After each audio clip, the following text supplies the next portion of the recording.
Alright, what is going on, guys? Got another breakdown for UFC Vegas 57. This one's at lightweight. Got Thiago Moises taking on Christos Giagos. Very similar in size. The Giagos going to have an inch reach advantage, an inch taller. So I guess I'll start with Thiago Moises. Training out of American Top Team. Riding a two-fight losing streak, but it's deceptive. He gets thrust into a main event with Islam Makhachev. Holds his own in that fight. Manages to take it to the fourth round, but he does lose by rear naked choke. I've said it before. I think Makhachev has a higher level sub game than Khabib. So, people were very impressed that he got to the fourth round and that, before that three-fight winning streak after, trading losses and wins early in his career. But you look at these early losses: Beneil Dariush, unanimous decision; Damir Ismagulov, unanimous decision. Just saw how much of a beast he is. And then he really starts to come on strong. Early pandemic fight, I think that was a Jacksonville card. Gets a ankle lock against Michael Johnson. He was hurt earlier in that one. He was a big underdog, and we all know Michael Johnson, very inconsistent, though he did look good last time. But yeah, good win. Wins a close decision with Bobby Green. And he wins a close decision, or no, it wasn't very close. Sorry, against Hernandez, I think his best win to date, the best we've seen Moises look. And yeah, he's very high level on the ground. BJJ black belt, he can threaten with subs, but stylistically, he's got very good striking too. He's just a very well-rounded mixed martial artist. I've been high on Thiago Moises for a while, but yeah, good Muay Thai style. He is a little hittable to the body, but great counters. Again, if you want to watch his best striking performance, watch the Alexander Hernandez fight. Counters are on point. He's got good kicking game, good head kicks, heavy low kicks. He will take one to give one. Stiff jab. Again, sometimes he can be a little square with his defense. He does block well, but he's a little hittable sometimes. But, good chin. And, I was saving it, just kind of trying to get to this. His last fight, man, against Joel Alvarez. I picked Moises in that one, though Alvarez is a scary underdog. And, the thing with Alvarez is I thought that the hole against him was his striking game wasn't on the same level as Moises. He's very big for the division. Everybody knows he's got that crazy guillotine, one of the nastiest guillotines. It's just super tight. He doesn't let anybody go with that. And I thought that it was going to be a winnable matchup for Moises, but Alvarez shows up, man, and suddenly he can strike, and he was throwing a lot of elbows. That's what stunned Moises, eventually put him out. Elbows and step-in knees, strikes that are very, very hard to read. There was a fight yesterday. I can't remember which one. I'm drawing a blank, but elbows were the main story in that fight. The elbows won the fight. It was Phil Hawes versus Deron Winn. Deron Winn could just not read those elbows, man. It was very similar with Alvarez versus Moises. And Alvarez did miss weight. He's already big for the weight class. So, Alvarez with striking, if he can manage to make lightweight, is a very, very, very dangerous prospect. So, yeah, Moises just got fucked there, man. He fights Makhachev, and they just put him right back in there with another dangerous killer. And it looks shitty for him. He's got 2 losses. But again, very high-level mixed martial artist.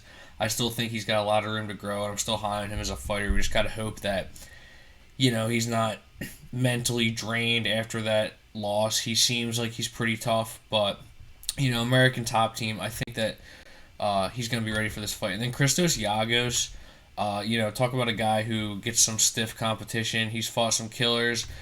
Has lost to Charles Oliveira in his UFC debut. Picks up most of his wins. I think all of his wins are over fighters who are no longer with the promotion. Damir Hasdovich, unanimous decision. Loses to Jakar Close. Again, it's a pretty solid UFC veteran. I think he's returning soon. Wins against Carlton Minus, no longer with the promotion. Sean Soriano, no longer with the promotion. But it was a good win in the Soriano fight. He battled some adversity. He got dropped. But the takedowns were very high level in that one. He did manage to drop him with the overhand right early. But yeah, Giagos, I would say he's best on the ground. Good wrestler, good takedowns. And as we saw against Soriano, perfect Darce choke. Soriano didn't look very comfortable as soon as the fight really hit the ground for real. He was grounded earlier, but once Giagos was in good position inside mount, Soriano just kind of panicked and the Darce was locked up. He goes to sleep. So it's a solid win for Giagos. Then he just gets fed to Arman Tsarukyan, and it goes how you'd expect. He did manage to get a nice reversal, end up on top for a second, and then Tsarukyan gets back to his feet, drops him with a left hook, and that was that. Again, Tsarukyan, about an 8-1 favorite, so it's what you'd expect. He did lose to Charles Oliveira by stoppage too. Other than that, it's been mostly decisions for him.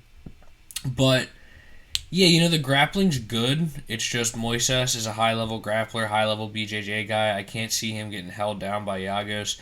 And then on the feet, Giagos very shaky. Like there's just something about the way he doesn't read strikes well. Like there's some fighters who absorb strikes. That's what I'm trying to say. He doesn't absorb strikes well. There's some fighters who really roll with the punches, and Giagos just gets really stiff when he gets hit, and he was really getting pieced up against Soriano. He's been hit in a lot of his fights. His striking is pretty wonky. He leaves a lot of opening. Again, he does have some power in his hands if he's able to clip somebody, but we do see this with grapplers. Sometimes they just throw these wild overhands, and if they clip somebody, then, they might go down. But if they don't, there's going to be a lot of room to get countered. Moises, very good counter striker.